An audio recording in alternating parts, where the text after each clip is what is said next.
Bonjour, bonjour, bonjour, bonjour. Bonjour à tous ceux qui aiment l'aviculture. Bonjour à tous ceux qui aiment l'entrepreneuriat. J'espère que la journée a bien débuté. Ok.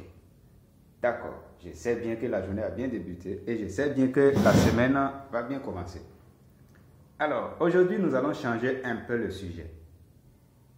Le sujet aujourd'hui, bon, comme tous les jours, nous parlons d'aviculture, mais on ne va pas trop s'éloigner, mais on va juste changer un peu le sujet.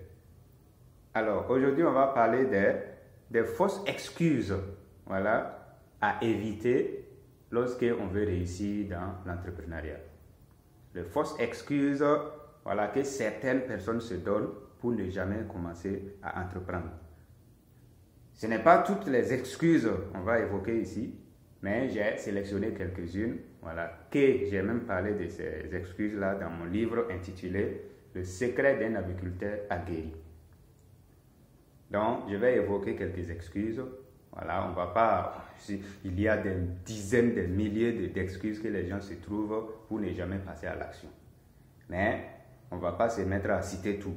Je vais juste vous donner quelques exemples, voilà, lorsque vous voulez vraiment réussir dans l'entrepreneuriat, lorsque vous voulez vraiment investir, lorsque vous voulez vraiment entreprendre, il faut éviter ces excuses-là. Quelles sont les excuses? Alors, je vais dire déjà que je suis toujours le même, voilà, Aristide Kienou, le jeune entrepreneur au Burkina Faso. Jeune aviculteur, voilà, l'aviculture, c'est ma passion. Voilà pourquoi je suis en train de tout faire pour ne pas que ça soit encore un mystère pour moi. Les amis, écoutez bien ce que je vais vous dire ici. C'est très important. Première excuse. Lorsque certaines personnes se trouvent dans des situations, ils ne font que procrastiner. Pourtant, une fois, j'ai dit ici dans une de mes vidéos que la procrastination, c'est un poison. Et ça tue.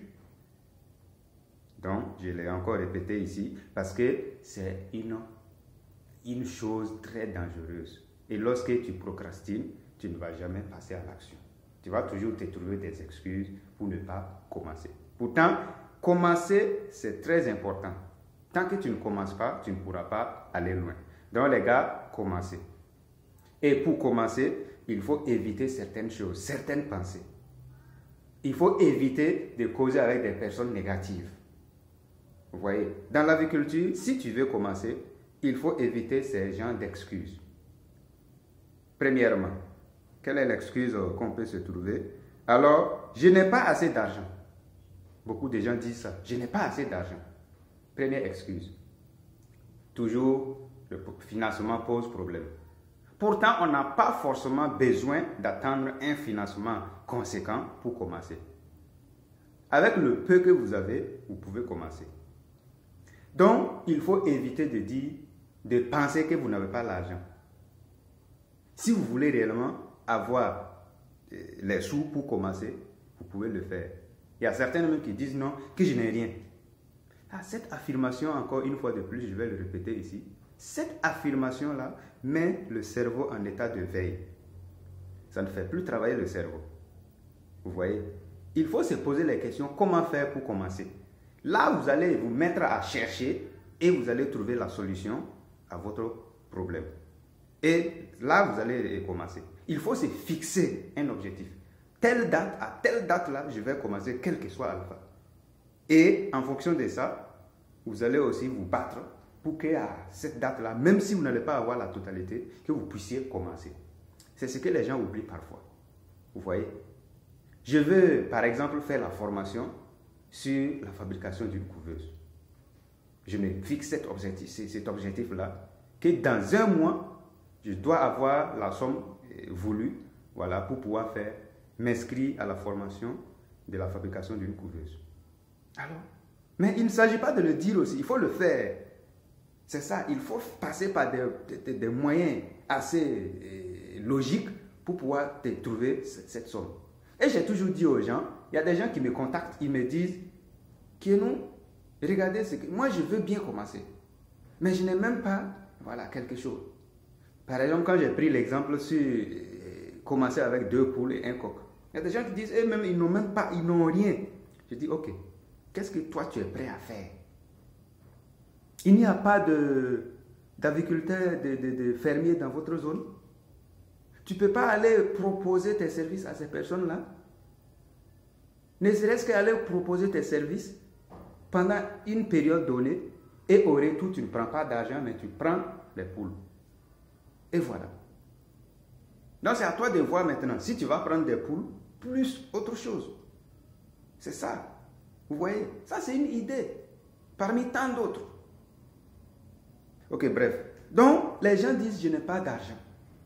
Bon, si tu attends l'argent ne viendra pas. Ou même si ça vient, ça sera destiné à autre chose.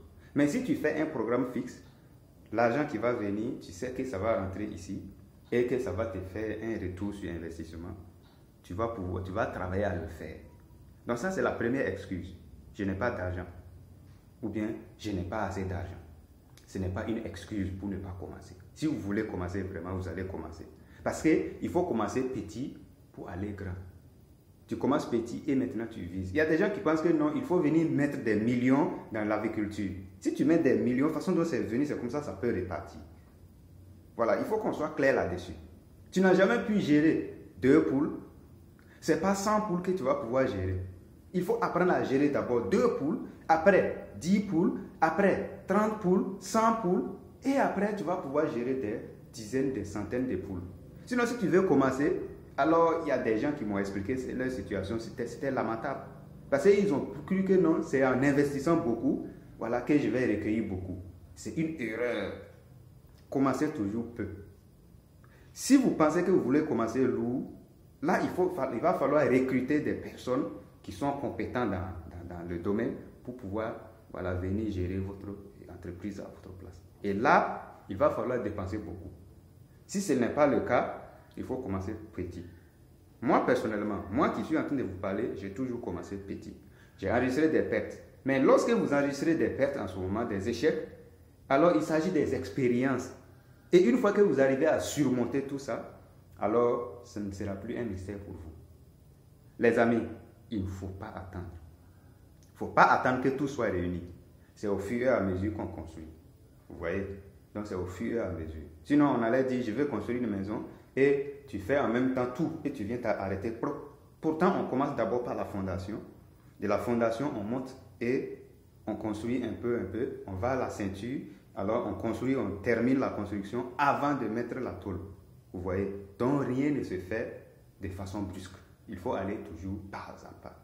Et lorsque on commence la construction, on ne commence pas le même jour et termine le même jour. Non. Il y a une période à respecter, une durée à respecter, forcément. Voilà. Sinon, ça sera du bricolage. Les amis, il ne faut pas avoir cette excuse que je n'ai pas l'argent. Il faut commencer avec tes moyens de bord, ce que tu as. C'est la meilleure manière. C'est la meilleure manière de commencer. Et je vous assure que si vous commencez peu, même si vous enregistrez des échecs, des pertes, ça ne sera pas assez lourd pour vous. Imaginez quelqu'un qui n'a pas d'argent et il va se faire un prêt de 500 000, 600 000, 1 million, 2 millions, et il va investir dans l'agriculture, ou bien il va investir dans l'agriculture, ou bien il va investir dans les crypto-monnaies, ou il va investir dans telle chose, et en temps, il y a problème. Prenez l'exemple sur l'agriculture, avec la grippe aviaire qui sévit actuellement. Tu n'as pas la chance, tu achètes tes poussins, ou bien voilà, ils grandissent 3 mois après, voilà, grippe aviaire qui est là. C'est de la folie. En ce moment-là, tu vas devenir fou. Mais si tu avais commencé avec quelques dizaines, une dizaine de poules, et que tu gères, à un moment donné, même s'il y a une perte, ça ne sera pas assez lourd pour toi. Et là aussi, la dette que tu as prise là, il faut pas, la personne chez qui tu as pris la dette là, le crédit là, elle ne veut pas entendre, non, tu as pris, et on s'est entendu sur telle période. Donc tu vas rembourser. Vous voyez? Donc, il ne faut jamais investir l'argent qu'on ne peut pas se permettre de perdre. Il faut toujours investir ce qu'on peut se permettre de perdre. Et au fur et à mesure qu'on gagne des gains, qu'on réinvestit, et on va construire tout un empire. Deuxième excuse, ça ne va pas marcher. On te dit, investir dans telle chose. Non, ça ne va pas marcher. Investir ici, non. Tu as vu la fois dernière, l'autre là a investi, tu as vu qu'il a perdu. est-ce que l'autre là est égal à toi? Non. Est-ce que l'autre là avait les mêmes objectifs que toi tu veux avoir, que toi tu as? C'est ça il faut voir. Et ça devrait même être un défi. Lui là, il n'a pas réussi. Moi, je vais lui montrer, je vais montrer aux yeux de tout le monde que je suis capable. Et ça devrait te galvaniser. Mais si tu dis, ça ne va jamais arriver, et ça ne va jamais réussir. Et non, ça ne va pas réussir. Bon, c'est encore une affirmation. Et l'affirmation encore, quand tu vas mettre ça dans la tête, tu ne vas jamais passer à l'action. Voilà, par exemple, on dit non, que la fois dernière, lui là, il a pris son argent, il est allé mettre dans l'agriculture. Il se peut que l'année dans laquelle il a investi, il n'a pas eu assez de pluviométrie. Il se peut que l'année là, il y a eu des criquets, des trucs ravageurs, ou bien des chenilles même. Vous voyez? Et que les semences, les récoltes n'ont pas été bonnes. Tout ça, il y a tous ces paramètres. Et il faut savoir aussi à quel moment investir. Et comment investir? Ce sont des choses qu'il faut étudier. Il faut d'abord, avant d'aller sur un terrain, il faut l'étudier. Sinon, le soldat allait se faire tuer. Ils étudient d'abord, ils ont le plan même de là où ils veulent aller. Ils ont le plan. Et c'est là, ils ont la carte. Donc, toi, tu veux aller investir dans l'agriculture et tu ne connais même pas ce qui veut dire compost, ce qui veut dire engrais chimique, ce qui veut dire, voilà, semences. Là, c'est déjà raté. C'est d'office échoué. Il faut étudier d'abord le lieu. Et voilà pourquoi on vous demande, il faut se former. Il faut s'informer. Vous voyez? Et l'auto-formation existe, les amis. Cherchez les informations partout où vous pouvez les trouver. Il ne faut pas vous asseoir qu'on vienne vous donner les informations. Il faut aller vers l'information. C'est ce que beaucoup de gens oublient. Allez-y vers l'information. Voilà. Donc ça, c'est la deuxième excuse. Voilà, la deuxième excuse, voilà, ça ne va pas marcher. Voilà. Ou du moins, voilà, tu as déjà vu qui gagnait dans ces domaines-là? Personne. Ou bien, tu as vu pour beaucoup de gens perdre là-bas. Toi aussi, tu vas perdre. Il ne faut pas prendre l'exemple sur les autres. Il faut toujours prendre l'exemple positif. Voilà. Prends l'exemple toujours positif. Parce que celui qui veut voler avec les aigles ne peut pas encore se mettre à marcher avec les canards. Non. Il faut avoir une vision. Et en ce moment, il faut aller vers ceux-mêmes qui ont déjà réussi dans le domaine. Il n'y a pas ce domaine dans lequel personne n'a jamais réussi. Non. Peut-être dans votre localité, personne n'a encore réussi à ces domaines. Mais ça existe. Partout, les gens réussissent. Et si vous êtes déterminant, vous allez réussir. Troisième excuse, là, il s'agit de l'argent est diabolique. Parfois, on dit non, quand tu vas là-bas, voilà, c'est pour construire un avenir meilleur, pour avoir une sécurité financière. Le gars, il dit non, non. L'argent, c'est le diable. Alors, si tu as beaucoup d'argent, c'est le diable. Laissez-moi vous rappeler quelque chose. L'argent vient donner la vraie image de l'être humain. L'argent vient donner la vraie image de l'être humain. Si tu étais un voleur et que tu as l'argent, tu vas devenir un voleur riche. Si tu étais un crétin et que tu as l'argent maintenant, tu vas devenir un crétin riche. Si tu étais un généreux et que tu as l'argent, tu vas devenir un généreux riche. Et cet argent va servir à quand même aider d'autres personnes. C'est ça que vous ne comprenez pas. Regardez la situation dans laquelle le Burkina Faso se trouve.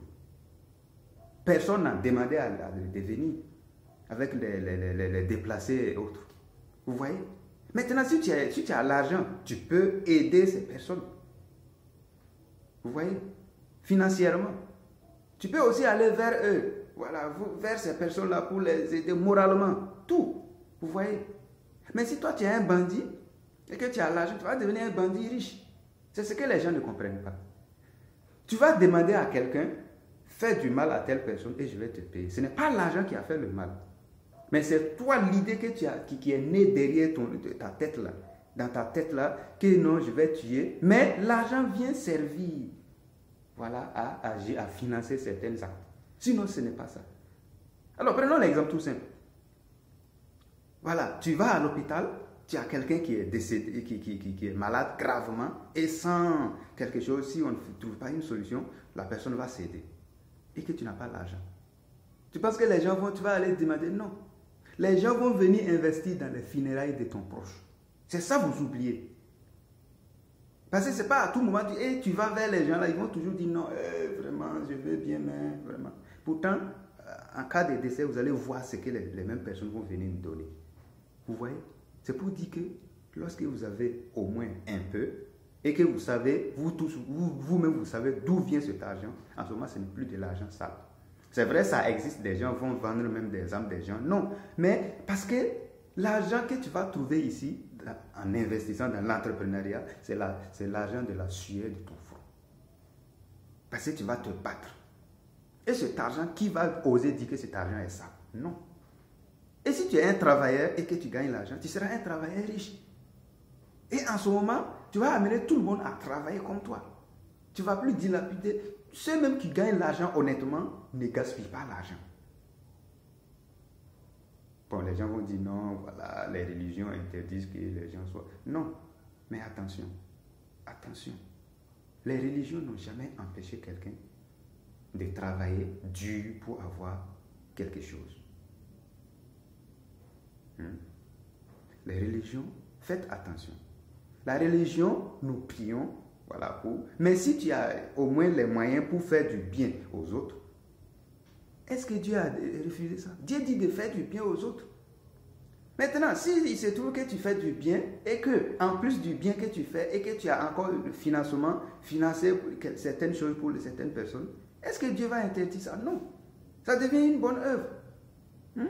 Voilà, souvent dans les écoles, on dit cotiser pour les personnes en situation de difficulté. Voilà. Mais ce n'est pas... Tu ne peux pas venir donner ta parole en ce moment. On te dit on veut quelque chose, du matériel, ou voilà, des pièces, ou bien des billets. Vous voyez? Et tous ces matériels que tu vas avoir là, tu ne vas pas l'avoir gratuitement. Tu vas aller, même si c'est voilà, un habit, tu vas venir donner, l'habit là, tu l'as acheté. Et c'est avec de l'argent que tu as acheté ça. Vous voyez? Et il y a dans certains coins, quand tu vas là, il n'y a rien à faire si tu n'as pas l'argent, ce n'est pas la peine. Voilà. Ils sont nombreux des personnes, voilà, des gens qui meurent par faute d'argent parce qu'on n'arrive pas à avoir de l'argent pour soigner. Donc, il ne faut pas attribuer cette image-là à l'argent. L'argent n'a rien à voir avec ça, les amis. Donc, il faut qu'on arrête de penser ainsi. Il faut qu'on arrête de penser ainsi. Ce n'est pas parce que tu vas à l'hôpital et que tu vas expliquer au médecin, je n'ai pas l'argent, voilà, ils n'ont qu'à soigner. Non. Tant que tu n'as pas de promesse, tant que tu n'as pas de garantie, on ne va pas s'occuper normalement de ton patient. On va toujours te dire, voilà une ordonnance, va chercher. En ce moment-là, tu penses que c'est aller expliquer, non, je n'ai pas l'argent, j'ai fait vœu de pauvreté, j'ai fait ça là. Non. Non, il ne faut pas qu'on va se tromper. Il ne faut pas qu'on va se flatter. Non, ça ne marche pas. Ne nous flattons pas, les gars. Donc, abandonnons ces genres de mentalités qui disent non, voilà, toute personne qui a l'argent est diabolique. Non.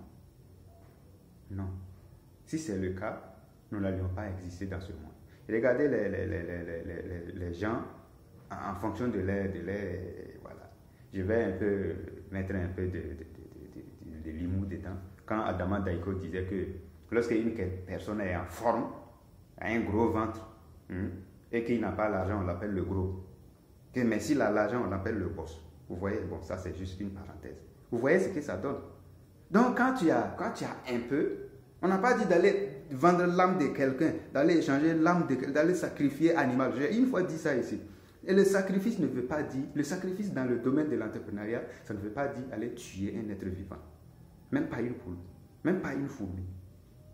C'est sacrifier son temps, c'est-à-dire donner son temps, accorder son temps à ce qu'on fait, accorder son attention à ce qu'on fait, mettre ça dans la liste de vos particularités, de vos privilèges. Voilà. Sacrifier son cerveau, ça veut dire faire contribuer ton cerveau de façon normale, logique, dans ce que tu veux faire. Vous voyez? Donc, sacrifier un peu tes loisirs, ça veut dire t'abstenir un peu, te couper un peu, de chaque fois sortir, aller s'amuser sans rien. Il faut le temps là, le temps passe. Vous voyez? Et nous ne sommes pas éternels sur terre. Il faut encore travailler et travailler dur pendant qu'il est temps. Tu travailles et à 40 ans, tu vas à la retraite. Quand je parle de cette retraite, c'est retraite chez les entrepreneurs. Voilà. Et ils font tout, un calcul. Voilà. Lorsque j'arrête de travailler, je vais continuer de vivre normalement jusqu'à plusieurs générations après. C'est là que lui, il décide maintenant d'aller à la retraite. Voilà. Ce n'est pas comme travailler pour quelqu'un et après un certain âge là, tu vas à la retraite. Et quand tu vas à la retraite, c'est pour encore aller travailler plus dur. Non. Chez l'entrepreneur, quand tu vas à la retraite, tu ne travailles plus. Et tu manges. Voilà, c'est ça la différence. Alors, maintenant, quatrième excuse pour finir, j'attends le bon moment. Il y a des gens qui disent toujours, j'attends le bon moment. Quel est ce bon moment-là, mon ami? Quel est le bon moment? Ce bon moment-là que tu attends, c'est comme ça que tu vas toujours attendre. Tu vas attendre jusqu'à le jour où on va dire, bon, mon gars, toi là, tu as 36 ans, tu as 37 ans, tu as 40 ans, et tu ne peux plus faire grand-chose. En ce moment, tu fais comment? Tu as une famille à gérer. Vous voyez? Le bon moment là, c'est maintenant. Le bon moment là, c'est depuis que tu as eu l'idée de faire quelque chose. Tout le monde a une idée. Tout le monde. Sur 100 personnes, 99,99% ont une idée. Très bonne idée. Mais si c'est même 99,99% là, c'est 2 à 3, 5 personnes qui passent à l'action. 2 à 5 personnes qui font la différence. Les 2 à 5 personnes, 3 à 5 personnes là, voilà, qui respectent la parole. Vous voyez?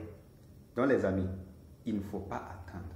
Passer tout de suite à l'action. Dès que tu as une idée et tu penses que c'est une idée mature, il faut toujours réfléchir sur cette idée, approfondir. Dès que tu penses que l'idée est parfaite, passe à l'action. Sans trop tarder. Je pense que dans le monde d'aujourd'hui, le 21e siècle, tout est mis à notre disposition pour pouvoir réussir ce que nous faisons. Une fois de plus, je viens vous dire que depuis que j'ai nourri l'idée de faire l'agriculture, depuis que j'ai nourri l'idée de faire la créativité à travers mes chapeaux, alors moi je suis passé à l'action. Et il faut éviter d'écouter les gens. Il faut écouter les critiques des gens. Mais toutes les critiques qui vont t'amener à ne pas aller à l'action, il faut analyser ça 2, 3, 5, 6 fois avant de considérer. Il ne faut pas croire sur parole directement. Il faut toujours chercher à peser. Lorsque je vais me mettre dans cette affaire-là, lorsque je travaille dur, quels sont les avantages pour moi? Quels sont les inconvénients pour moi? Et tu pèses ça. Et en ce moment, c'est un ratio. Si les avantages dépassent 2 fois ou bien largement les inconvénients, c'est que tu peux aller. Et il faut voir, si je le fais ainsi, qu'est-ce que ça peut apporter pour moi? Si je le fais ainsi, qu'est-ce que ça peut apporter comme retour, voilà, sur investissement pour moi? Et c'est en ce moment-là que tu vas prendre une décision. Sinon, non, tu dis, moi je vais investir dans l'agriculture. Moi, je vais investir dans l'agriculture. Quelqu'un te dit, mon ami, est-ce que tu as assez d'argent? Tu as vu la fois dernière, là, quand on parlait de grippe aviaire, là. Est-ce que toi, tu n'as pas vu ça? Et lui aussi, il s'assoit, il ne réfléchit plus. Allez, mais va vers les personnes. Vous voyez, ce sont ces excuses-là que nous trouvons toujours. Il y en a beaucoup. Il y a d'autres même qui disent que je suis encore jeune, je peux faire mon temps, voilà, ma vie, et après je vais aller penser à ça. Non. Il y a d'autres même qui disent qu'ils n'ont pas le temps. Qui a le temps et qui attend le temps, perd son temps. Ça, j'ai tiré ça d'une chanson religieuse que j'ai beaucoup adorée. Je n'ai pas le temps. Oh mon ami. Vous voyez, non? C'est comme ça commence, voilà. Il faut chercher Dieu. Pendant qu'il est temps, je n'ai pas le temps de penser à Dieu. Quand trouveras-tu le temps de penser à Dieu? Donc, quand trouveras-tu le temps de penser à Dieu? Pensez à Dieu, pensez aussi à votre avenir. Voilà, en priant Dieu. Voilà, Dieu ne va pas te dire non parce que tu pries tous les jours, même si tu ne travailles pas, je vais venir à ton aide. Non. Dieu dit toujours, il faut travailler. Parce que l'homme mangera à la sueur de son front. Depuis que Adam et Ève ont décollé, voilà, c'est ce qui est là maintenant. Vous voyez? Donc, il ne faut pas croire que non. Il y a certains, dans le domaine de l'éducation, il y a certains enfants qui pensent que c'est en dormant à la mosquée, en dormant à l'église que voilà, je vais avoir mon examen. Non. Il faut joindre la prière au travail. Vous voyez? Lorsque tu pries, il faut travailler. Voilà. Il faut faire un programme, avoir un programme de prière, et juste après la prière, il faut aller à l'acte, au travail. C'est ce qui seulement peut te faire te sauver. Vous voyez? Donc les amis, il ne faut pas attendre. Il faut passer à l'acte. Sans oublier de prier Dieu.